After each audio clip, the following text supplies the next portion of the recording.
Hello and welcome to our webinar, The Internet of Things, Marketing Opportunities for Security Industry Technology Suppliers.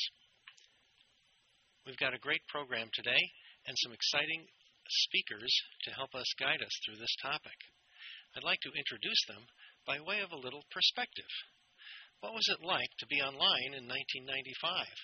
The popular public broadcasting show Computer Chronicles went into depth on a new trend, the Internet. The show offered advice on using a Mosaic web browser and on the best FTP sites where you could download your own copy. The show narrator enthusiastically told us that a successful web page had the upward potential to be seen by as many as 20 or 30,000 people every week. Around the same time, in the Internet's infancy, our first guest speaker, Martin Gren, had written a white paper on thin servers, a technology designed to provide plug-and-play network connectivity for non-PC devices, a precursor to the Internet of Things we see today. A few years later, in 1996, Martin's company, Axis Communications, introduced the world's first network camera for security operations, arguably one of the very first Internet of Things devices. We're honored to have Martin Gren, founder and director of new projects at Axis Communications. At Cisco Systems, the idea of the Internet of Things is so important that they have expanded the name and internally call it the Internet of Everything. We are also honored to have Cisco's Todd Baker, who serves as head of Internet of Everything product development at Cisco Systems. Between Martin and Todd, we're going to uncover the potential for the Internet of Things for security suppliers. Let's take a look at today's agenda. We're going to look at the Internet of Things in the security industry from a variety of ways. First, we'll answer the question, why now? Why are we talking about the Internet of Things now? Then we'll take a look at the Internet of Things today and a few years out, and also going to look at opportunities for suppliers in both new devices and new services. First, let's look at the trend in general. On a superficial level, it's all about the number of devices, independent of computers, that you'd expect to be connected to the Internet, that are now connected to the Internet. We see on this chart that while PCs, laptops, or mobile phones connected to the Internet will rise incrementally over the next few years, new devices are expected to grow exponentially. How will this trend affect the security industry? But to talk about something relevant in the security industry is trickier than in many. If we look at this Internet of Things chart, which covers many industries, and look at just the lower left slice assigned to the security industry, we see things that we already know are connected to a network. In some ways, because the security industry has had so many devices connected to security networks, the Internet of Things is really nothing new. But there are some new things. Let's take a look at what they are. If we answer the question, why now, to the security industry, we can get a handle on this. The Internet of Things is really the aggregation of several trends we see here. The Internet becomes the glue where cheap sensors, big data, and smartphones and new devices all become connected to multiply the impact of one another. First, let's just take a look at the impact of cheap sensors. Since many sensors have started being built into mobile phones, their manufacturer's volume has gone way up and cost has come way down. In this article, we see the cost of some sensors has fallen to 59 cents in 2012, 54 cents in 2014. If it costs pennies to buy a sensor, somehow it's easier to build these components into devices. And the other thing is that sensor technology really is exploding. And I know in the security industry we're used to thinking about just the sensors that detect things that are in common use in the security industry.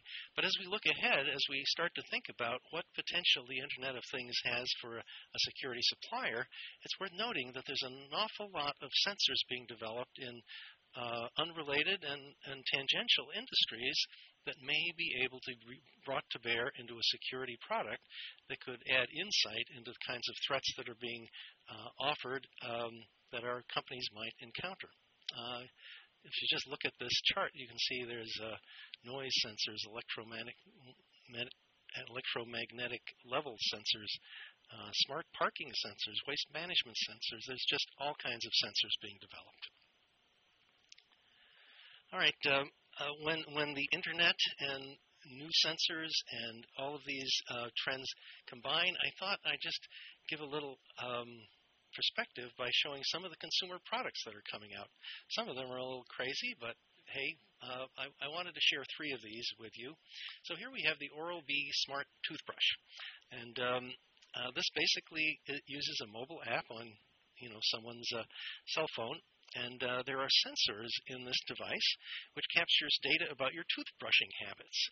A timer makes sure you've brushed a full 2 minutes. It also maps your brushing pattern so it can understand where the device is in space and can calibrate that to ascertain if you're brushing the top layer of your teeth more than the bottom, and if you're brushing harder toward the back of your teeth than toward the front. And if you actually want to get very ambitious about this, you can automatically send this data to your dentist and have him tell you about, give you advice on toothbrushing. Kind of like maybe it's a little annoying. And Martin, you have some experience with this because your daughter is toothbrushing challenge. Yeah, I've tried it, and I can't just motivate my daughter to use it. She doesn't like it anyway. I don't think I'm a believer in IoT. Yeah.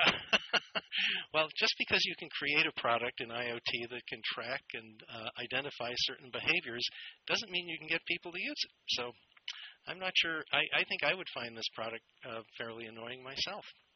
All right, well, that's one. But again, think about, here's a toothbrush, a device we're all familiar with, but you can add in timing sensors and sensors that can understand where the device is being used in space, and suddenly another way to look at things.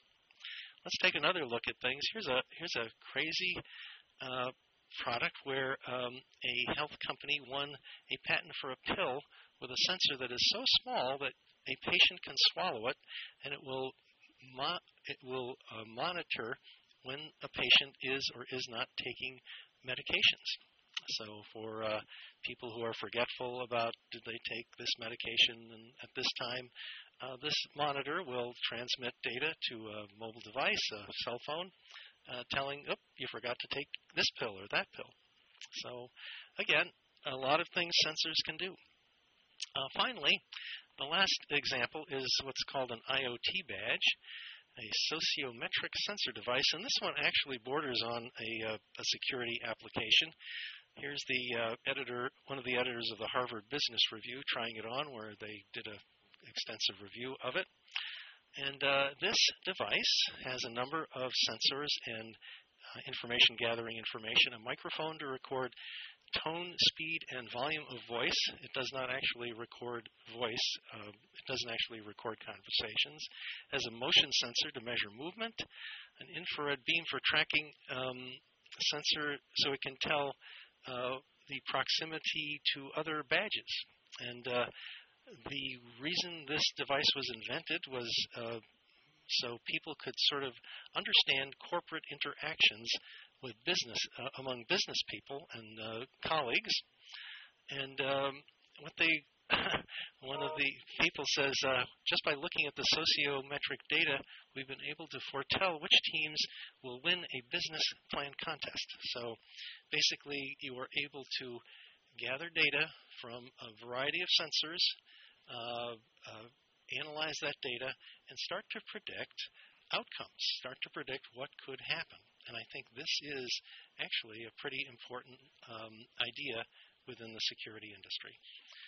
So that being said, what I'd like to do is just to go back to our panel and ask, what are the opportunities for new devices? Todd, why don't you start? Yeah, absolutely. Thanks, Josh. So I'm going to take a couple different approaches to this. Let me actually take them in a little different order than you put them out there. New technologies.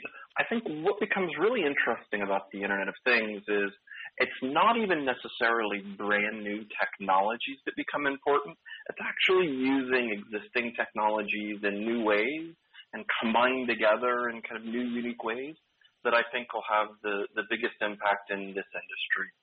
As Josh and I were talking a short while ago, one of the interesting security trends I'm seeing right now is leveraging sensors that are Wi-Fi sensors combined with more traditional physical security sensors like access control to actually create intelligence about whether somebody's really inside a facility or not. So you can begin to track the Wi-Fi sensor's location around a facility and correlate that with information that everybody's used to already around access control in and out. I mean, it's the old saying, the badge is just a badge, it's not actually a person.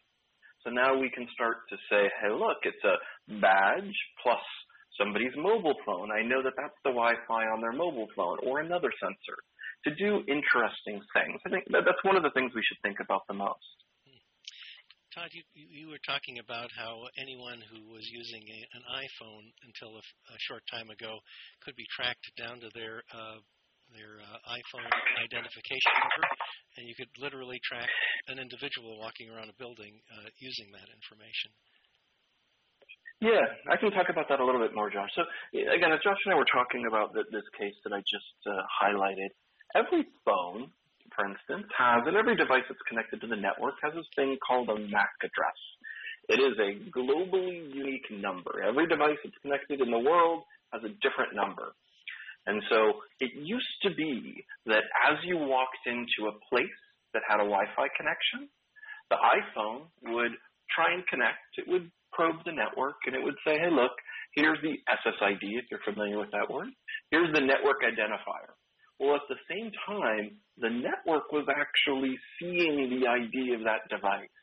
And so although they couldn't identify it was you as an individual, unless you gave them more information, we can still honestly track where an individual device flows through a facility. Okay? So what this means is you can combine that. It's kind of an augmentation to technology from companies like, Prism that does, flow path identification inside of a video scene. Think about that, except everywhere that you don't have a field of view of video, you can now continue to actually track someone. Now, the good news is for all of us with iPhones, actually starting in, I believe it's iOS 8, don't quote me on that, they've actually added a new feature, which is MAC address randomization. So instead of always using the same ID every time it touches a network, it randomly creates one. So it's a little harder to track people without their permission now in a facility, but just something to be aware of that's happening and probably, most people don't even know. Wow. Yeah, that's pretty amazing. All right. Martin, what do you think about all these new devices, and what's your take on all this? Well, if you look on the history here, back in actually the early 90s, we did print servers, which was basically attaching printers to a network, which certainly wasn't a very early IoT device, although we didn't call it like that.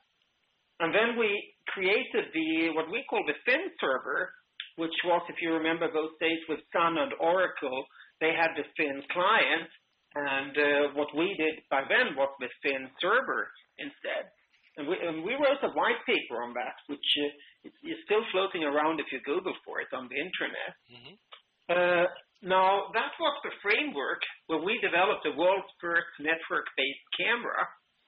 And when we did it, it was way inferior, and a lot of people in the security industry were laughing at us. But it found great applications in remote monitoring by leveraging the power of the internet. And today, if you look in any enterprise video surveillance application, you will always find IP cameras.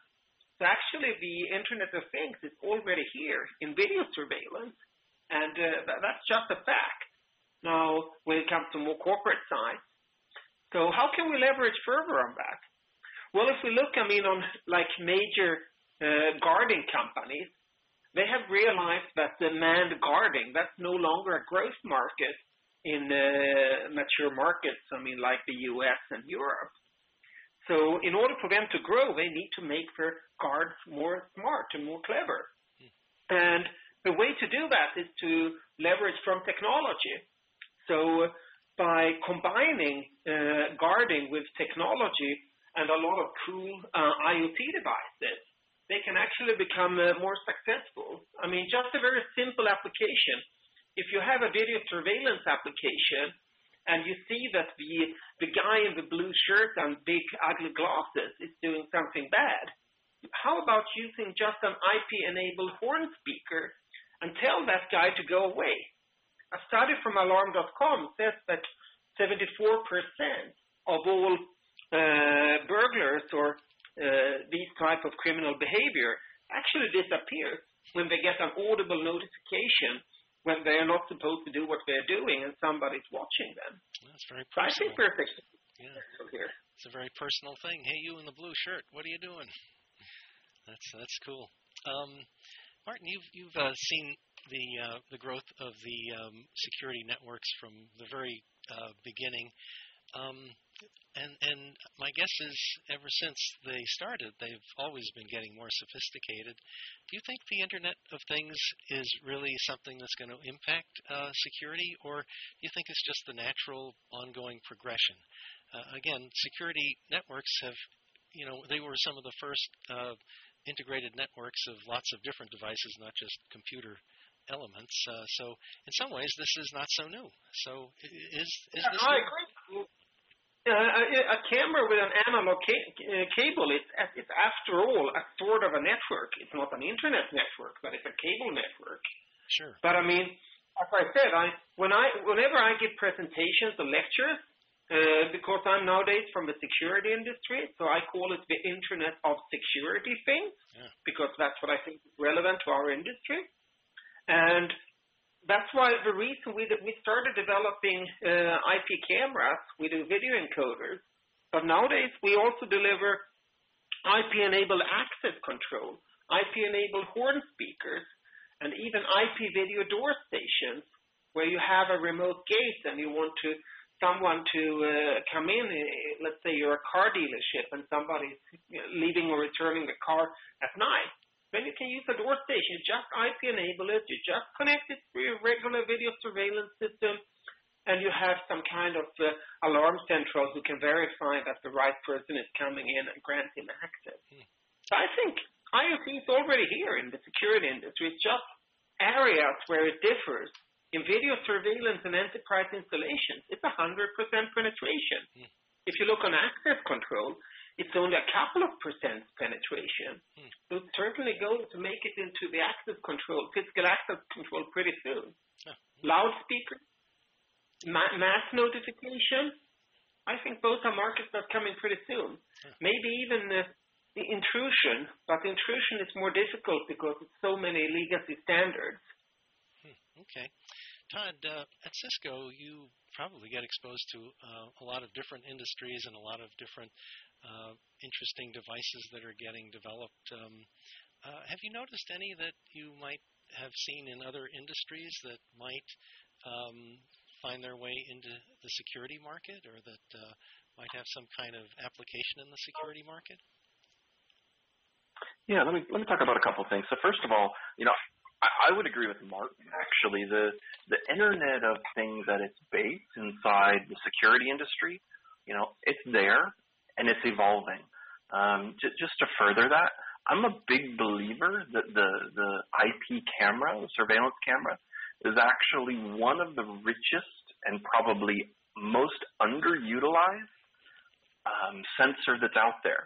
The amount of data now with such high resolutions inside these cameras, I personally believe that we are just beginning to scratch the surface of what we can do to turn, the physical world into a bit of a virtual world through analytics inside cameras, and then turn that into one of the most ultimate sensors. So I digress there a little bit, but I actually believe that that's true. But when we look outside of the true physical security world right now, we're starting to see emerging technologies such as LoRa, L-O-R-A. What this is it's a wireless technology, low power, high range. And so what you're able to do with this, you'll see it often in smart city deployment. So it enables you to put all those parking sensors, that great slide you had up earlier with all of those sensors on it. You can imagine how difficult it would have been a couple of years ago to truly deploy and make that picture real. Okay? So we're seeing new emerging wireless technologies that the sensors can operate on a battery for 5 years or more. You can get really wide geographic dispersion, especially in high-density urban environments. It's going to give a lot more sensors the ability to connect and, again, create these intelligent communities of information, if you will, that I personally believe the security industry is going to start using more and more and more. You can imagine pressure sensors combined with video cameras, combined with intrusion detection. All of these pieces combined is going to be really pretty exciting in this industry. Wow. I like to fill in there, Todd. Sure. I like your analogy on the camera being one of the most underutilized sensors, which, of course, being biased, I tend to agree on that. But one of my favorite examples is how this ties in with big data. Because in video surveillance, if you have, let's say, a 15,000 camera system, which is it's a big installation, but actually it's not a huge installation. But having 16,000 cameras, that's actually equivalent to YouTube, because that's all the capacity there is in YouTube. Now, YouTube use cases mostly view and not upload so often, but you can think of YouTube as a video management system of 16,000 cameras. And just to give a perspective, that's the size of basically the amount of security cameras they have in, well let's say 1 million citizen underground system. So it's a lot of data. Wow. All right. Now, while we're talking about data, all of these devices, there's going to be a lot more of them and used in a lot of different ways. What happens when you install a lot of sensors is it creates a lot of data, and a lot of data that's different. Like thermal data is different than data coming in from a IP camera, and it all comes back, and someone has to figure out how to use all this. But there's such a massive amount of it, it can't really be done by having people sitting at desks looking at things. Could you guys speak to the issue of analyzing the data and teasing out actionable information, sort of how that process is going? Yeah, happy to do that. So we have a little delay in the call. Happy to do that, Josh. So when we look at this, if anybody's seen me speak before, what we talk about is kind of the hierarchy of needs, if you will. If anybody is familiar with this from their Psychology 101 class. But we have a hierarchy of data, okay? And what we see happening with IoT in all the industries, and this applies to physical security as well, is there's lots of information that's being generated now. More information than can possibly be generated and actually sent across a network. We just run into laws of physics that prevent that. So what becomes really key is taking that data out at the edge, doing some transform on it to turn it into useful information. If there's any engineers in the audience, the data has a very low signal-to-noise ratio, so we need to get through that. And then as we view this hierarchy moving on, we take that information and you actually turn it into something called knowledge. And knowledge is, intelligence about what has happened in the past. And then ultimately something we're referring to as wisdom. And that means the ability to truly predict based on what's happening right now, what you believe is going to happen in the future. Now, in order to do this, I'm used to a world where when I give most of these talks about IoT, everybody thinks of IoT as a Fitbit talking to, a cloud service, and you see it up on the web. For me, it's a lot more than that. We look a lot at the industrial Internet of Things, real machines, and so it's actually impractical to send all that data up. So we look at the cloud and then another layer that's actually closer to the objects, which we refer to as fog. Okay, and you'll see that as a general term out in the industry. All it's really talking about is the need to put a little bit of intelligence out really close to the devices in order to do some of this processing. And you'll see that inside physical security. Think of the analogy here as simple as the DVR, okay? So the DVR sitting out at a remote site, storing all the video because you won't practically be able to transmit it all, taking in sensor data, door trigger sensors, etc., and then accessing it on demand. Take that and scale it out to kind of the rest of technologies and sensors and inputs, and that's the model we're looking at. Yeah, Todd, Martin here. I have one comment on this, and that is that here I am sitting in Sweden with my home fiber network, which is actually normal nowadays in Sweden, 500 megabits up and down.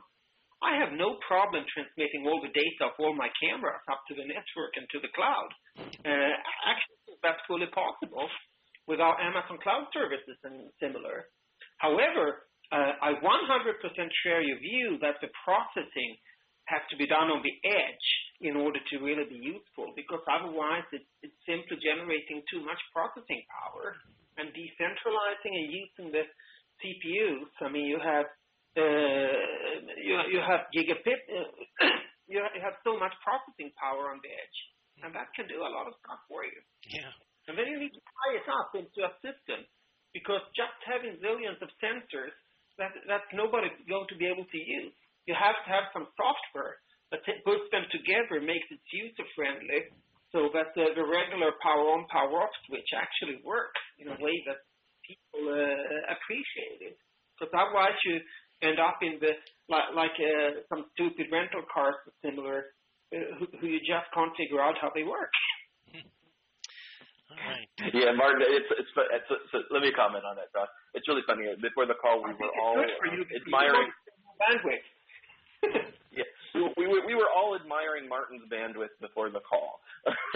In a lot of the deployments that I talked to folks about, for instance, I'll use a word that people probably haven't heard in a while if you're a networking guy, but a lot of the deployments we look at, think about deploying technology to like a oil platform. One of the world's largest companies in that space I was chatting with about the challenges they have. They only get approximately 1,900 baud off of that platform that they can use for additional sensor data, any sensor data. And so that becomes really the challenge that we see in a lot of enterprise deployments, et cetera. That's actually a fun application. When we did our first network camera, our first customers were in the oil and gas industry. They were putting up network cameras on the oil platform, and they were looking for oil spills. And they made a hard copy printout of a picture the camera saw twice a day to show that there's no oil spill. And that saved them a $5,000 plane ride. Wow. So that was an early IoT application. That's great. Hey, Todd, could you talk a little bit about when you start processing these massive quantities of data, what is it that you actually look for? In an earlier conversation, we talked a bit about anomalies and things like that, because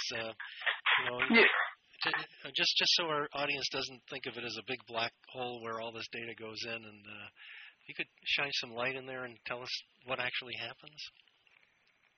Yeah, absolutely. So I will tell you, and I told Josh, one of the favorite things for people to talk to me about is, one of the hottest topics. We want to talk about predictive analysis and machine learning algorithms and all artificial neural networks, all these great buzzwords. End of the day, what I'm seeing the 90% of the customers I talk to really want to do at the edge in this processing is simple event correlation. Okay? I can talk about the advanced stuff in a second, but it's really simple event correlation. Things like, hey, my glass break sensor went off, and my access camera showed me motion, and hey, I saw the door forced open alarm went off. These three things guarantee me that someone has actually broken in and they've let their friend in the front door. And those aren't hard to do. So don't think of it as necessarily rocket science that we're doing out at the edge. It can be simple, processing and correlating of events. Now, you can go all the way to the other extreme, right? You've got companies that I'm sure most of you are familiar with, such as, BRS Labs and others that I know that really do advanced anomaly detection. So they look at what's normal inside a scene or what's normal for sensors, and they develop that intelligence over time and then look for, I may not know what just happened, but it's different than what I was expecting, and generating alerts on that. So you kind of have the full spectrum that's available in the security industry, from simple correlation, some of which is done today, okay, all the way up to this advanced anomaly detection, which, we do see companies inside this industry doing already. Okay, great. Martin, one last question here on devices here for you. You work with a company and you've introduced a lot of devices that have been attached to security networks. I was curious, is acceptance, how does it go when you introduce yet another new device? Do people say, oh, I wish someone had invented that? Or is there a lag time between just in general when you introduce a new device and people accept it? And I'm curious if this Internet of Things phenomenon has improved sort of the acceptance of new devices or not. Well, it's actually a very interesting question, Josh. I mean, what we've seen that when we introduced the print server, which was an IoT device back in '89, people took it for granted. Well, you're running a Novell network. Why can't you print on the network? It was so obvious that product was needed. Huh. And when we launched it, it was no big thing. I mean, that's why there was no IoT hype back in the early 90s. Huh. But when we did the world's first network camera, I mean, everyone was skeptic, especially in the surveillance industry. And probably for good reasons. I mean, it took one picture every 17 seconds. I mean, a lot of things can happen in 17 seconds. But found other applications. We were seen as a toy company, basically, initially. Huh.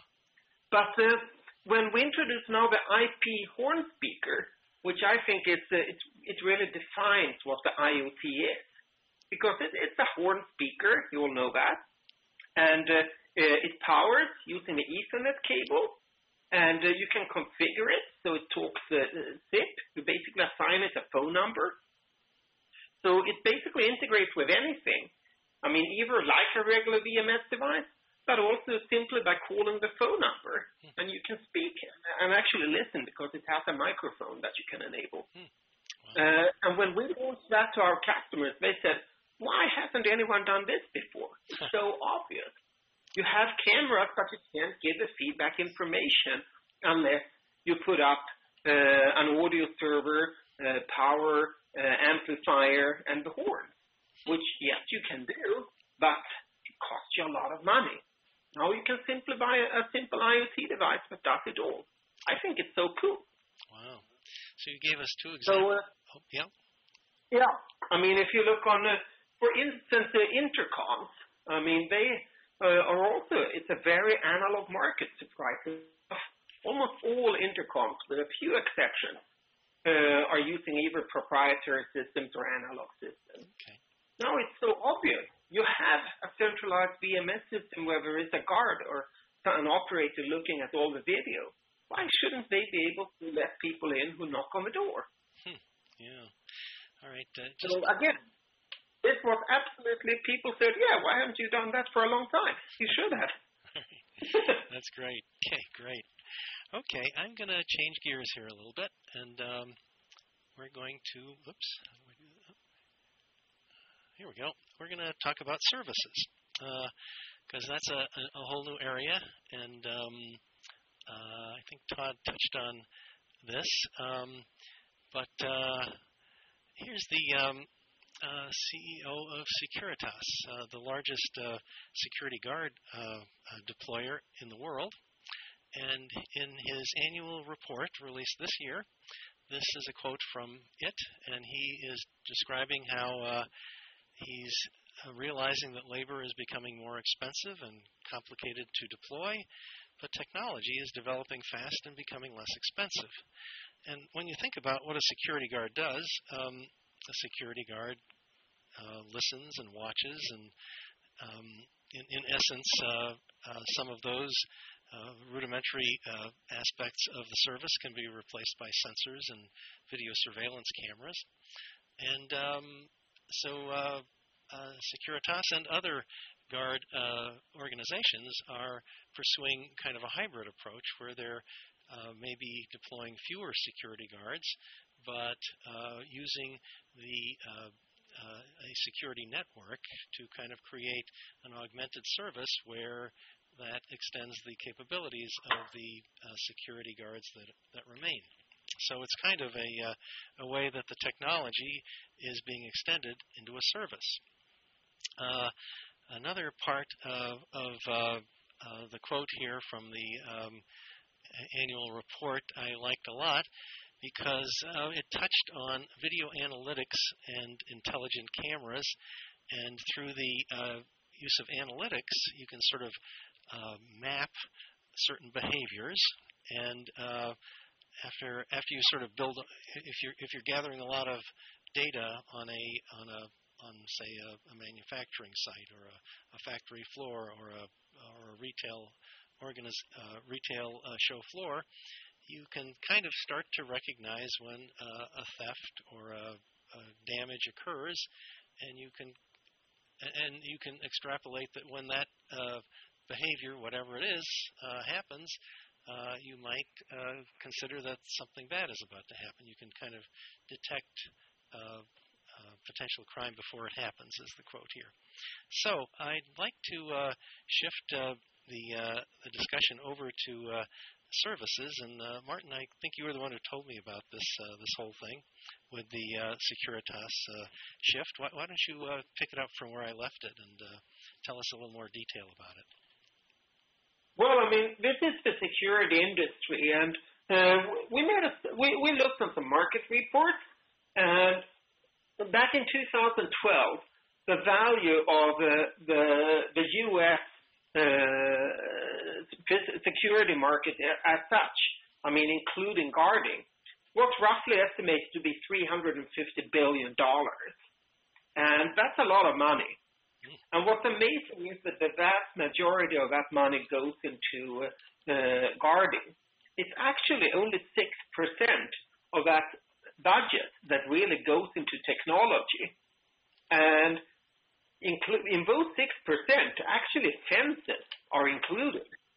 So it's only a very small portion to go to, let's say, real technology, high-tech technology. And a country like the U.S., who's so gadget savvy, I mean, was so quick on picking up smartphones and stuff, still, in the security industry back in 2012, that was only 6% of total revenue. And then I include the vented metal, basically, for the fences. So there's a huge opportunity to grow that market. And that's something that Securitas in particular is trying to drive. They set up as a goal that 18% should be technology related. And now in the annual report this year, they said, yeah, we're going in that path, but we're not reaching 18%. And the reason is that the video surveillance industry is quite conservative. I mean, it's been good at picking up IoT devices, such as the cameras and large installations. But if you go up to a mom-and-pop store, you will always see analog technology. And quite often you see the man with the dog, because after all, he's a great deterrent. But the question is, does it really help? I mean, if you have an alert, you send out the man with the dog, he will be there 20 minutes later, and that may be too late. Okay. Todd, what observations have you had about services? Are they on the rise? Is services that come out of Internet of Things installation? Yeah, I mean, generically, the answer is absolutely yes. I mean, when we see the trends, and if you take in the security space, if you take even the trend around things like they do surveillance as a service, right? I'm seeing more and more companies starting to, look at that space. But then when I look more generically, what we tend to see a lot is people trying to enable data out of machines and other pieces, okay? And so what that looks like is somebody making a machine, shipping it out to a facility.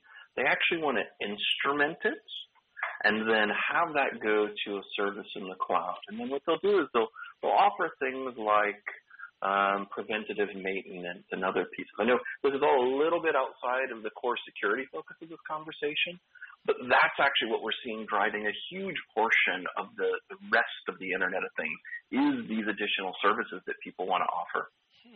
No, I fully agree with you there, Todd. I mean, thanks to the great Cisco technology, I mean, I have in my house, in my summer house, I probably have more than 50 cameras streaming video to the cloud. I mean, I'm a firm believer in cloud technology.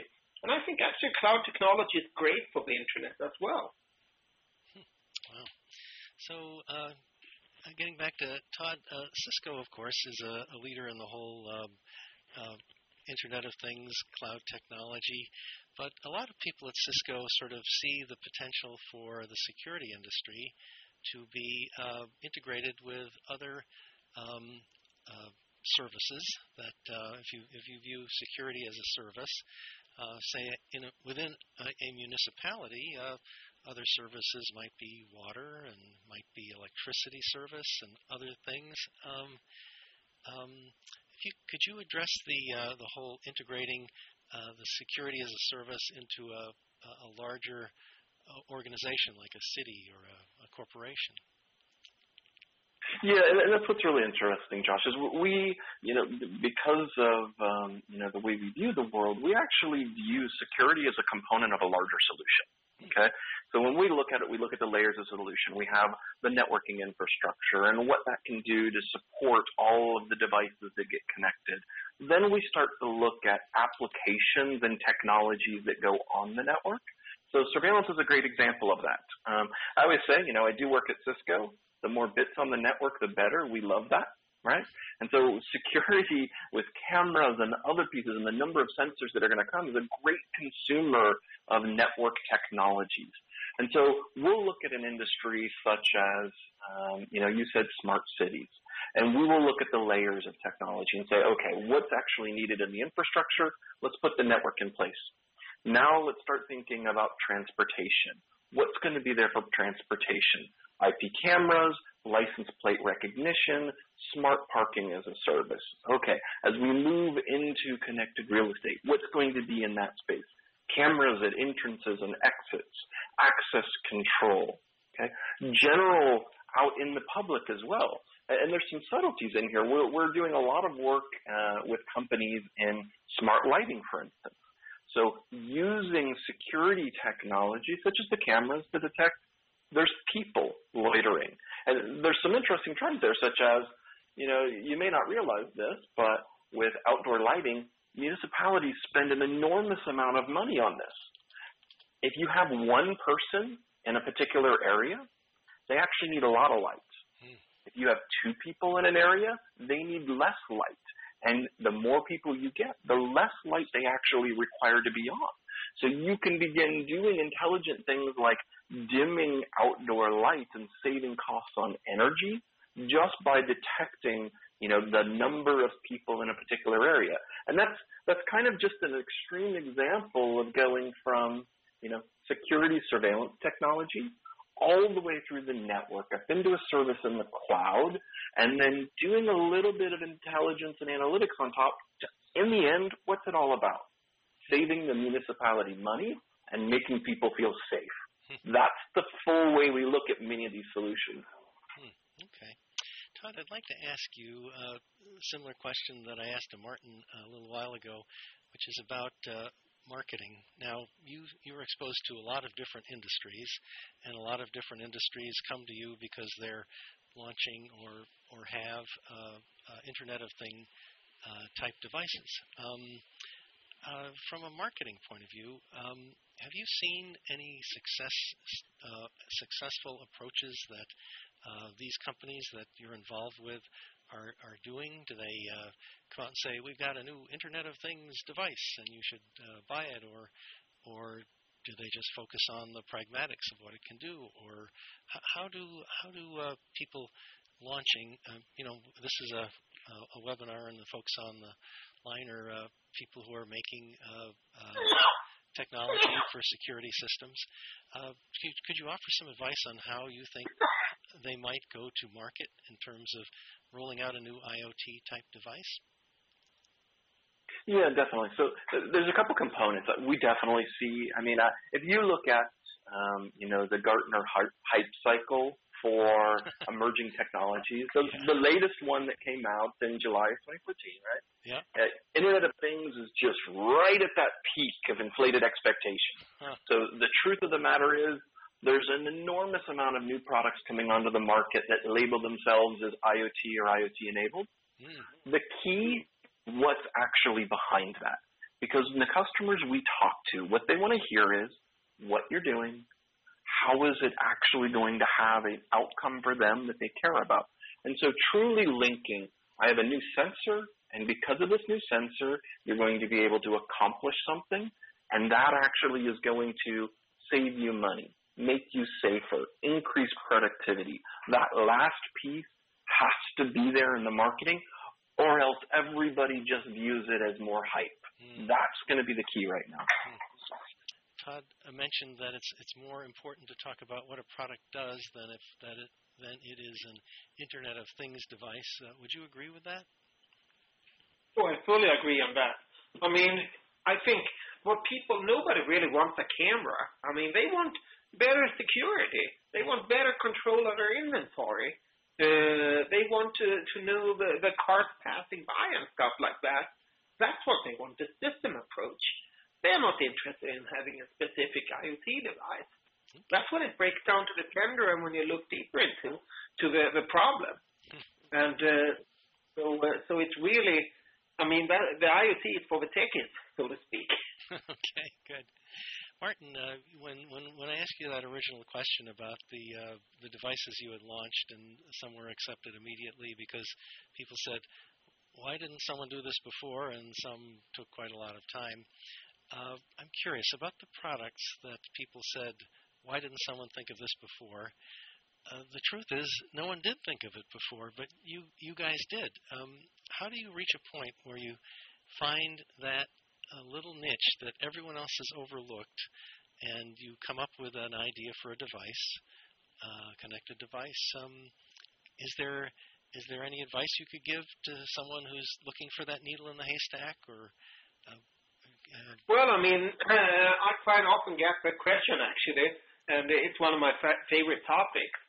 And it's always a problem in an organization, small, but the bigger it gets, the worse it gets to innovate. And the trick is to have a very open-minded attitude to allow people with ideas to develop it, because there's usually never a shortage of ideas.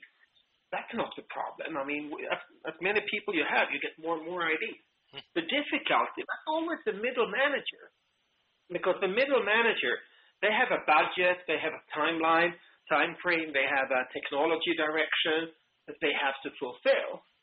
And those guys, they are the ones killing all the ideas, because they don't want this enthusiastic young engineer who has a great idea that he's working on his overtime with. Rather, they want him to be just one full-time average resource. And the trick is to find a way to identify those people, to motivate them, and come out with cool stuff. And in order to get them to the right stuff and right ideas, you have to expose them to the real customers. You have to participate and see what's going on for real. Because otherwise you just get dreamed up products that really have no market. Wow. Okay. Todd, like the toothbrush. Yeah, okay. One of the greatest quotes I ever heard about that was from Lee Iacocca. He said, love your customers, know your customers, and ask them what's different in their lives. And he said that was how he came up with the Mustang and the minivan and all these things. But let's move on. Todd, we're getting near the end of our... Yeah? Right. I think, Josh, we may have to start wrapping it up as far as just kind of summarizing. We have about a minute left on the program. Okay. Very good. And I wanted you to be mindful of that. And unfortunately, there are no questions, but we can certainly have the webcast archived on the SIA website. And we'll just have some concluding remarks, Josh. Okay, great. Well, I think we've had some expert advice from two of the smartest people in this area possible. Martin Gren was there from the very beginning, inventing some of the very basic and first technology that could be called Internet of Things, even way back before there even was an Internet. And Todd Baker, head of Internet of Everything product management at Cisco Systems, has an amazing perspective on how this trend is unfolding. So I hope you got some good information out of them. And we thank both of them very much for their time and their wisdom. So let me just, Kevin, I know you have some closing things. Well, I actually go back, leave it on that last slide, Josh. I'll close on that last slide. Great. Okay. And again, I just wanted to thank you, Josh, but I also want to thank our guests, Todd Baker and Martin Gren, as you say, Josh. I also want to thank our sponsor, SDM Magazine. And finally, I want to thank all of you for tuning in today. We thought this was kind of a new webcast for us. We wanted to delve a little deeper into the Internet of Things. There are other events coming up. I mentioned the Securing New Ground. Certainly we'll be touching on this subject matter at that event, October 28th and 29th. Please, again, check me out as far as my please contact me, Kevin Murphy, kmurphy@securityindustry.org, as well as at ASIS. Don't forget our subcommittee on cloud mobility and the Internet of Things. Reach out to Joe Gittens. That's Gittens. I apologize to my colleague for misspelling his name in the first slide. But otherwise, I think it was a fabulous webcast today. I want to thank again all of you for participating, and we'll see you next time. Thank you. Thank you.